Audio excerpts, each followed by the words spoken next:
Hi, I'm Rachel Mellon. And I'm Sam Stiles with the Poly Post this week.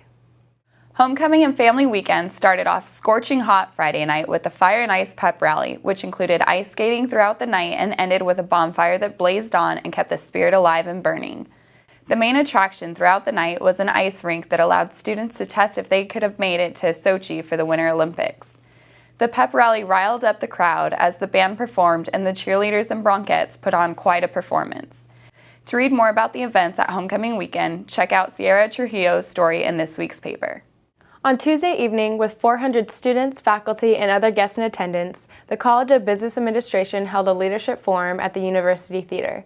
Sharon Allen, a leader in the corporate world, was one speaker that shared her success story with the Cal Poly Pomona community. Her speech focused on what it takes to be successful and how she applied her skills to be a successful businesswoman for the past 38 years. Be sure to check out the next Leadership Forum, which will be on Wednesday, May 14th. This past Thursday, a reception was held to officially welcome former U.S. Secretary of Labor and Cal Poly alumna Hilda Solis to CPP as a scholar in residence in the Political Science Department. Solis was given an opportunity to work at USC and passed up the offer, deciding she would come back to the school she once called home. Pick up this week's edition of the Poly Post for more details on Solis and what she plans to do on campus.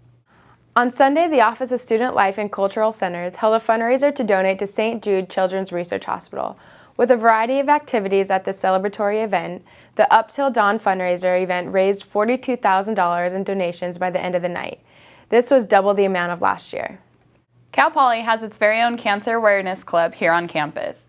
The club's main goals are to advocate, educate, relay for life, and survivorship. If you attended Homecoming Weekend, you may have witnessed or even joined in on a game of Ta-Ta-Toss, the club's very own take on beer pong. Students will have a chance to join in on the 24-hour Relay for Life walk on May 3rd. In order to find out more about the club or how to become involved, grab a copy of this week's Poly Post. Over the weekend, the Poly Post had its very own booth set up during the Homecoming Rally on Saturday. Staff were on hand to talk to students and other visitors and distribute a special edition of the paper celebrating Cal Poly Pomona's 75th anniversary. The special edition is a 32-page retrospective containing a number of reprinted stories going all the way back to the 1940s. The special edition will continue to be distributed to students, faculty, and alumni through the remainder of the academic year. And here's Heather Corder with this week's sports update. Baseball has kicked off their season to a great start with a few home wins last week. The Broncos swept their 3-game series against Dixie State. Friday they played to a 3-1 victory, and Saturday the Broncos defeated Dixie State with an incredible 12-0 final result. However, Sunday was a bit of a closer margin with 6-5. Congratulations to David Armendariz as he was selected as CCAA Player of the Week. Women's basketball came through with the home win, 58-38, Thursday night against Cal State Monterey Bay. Saturday night was also an exciting night as the Kellogg Gym had a sellout crowd of over 2,700 fans, which marks the most in university history. This was also the homecoming night, and the women's team captured a 75-70 overtime win.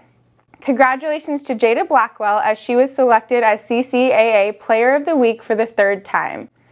The men's basketball team suffered a close 60-57 loss Thursday night against CSU Monterey Bay. However, they came back on Saturday night and took the home win of 73-53 in front of a lively crowd against Cal State East Bay. At halftime, the homecoming king and queen were announced, as well as a warm welcome to our newest Hall of Fame Bronco inductees. This win moved them back into a first-place tie with CSU San Bernardino.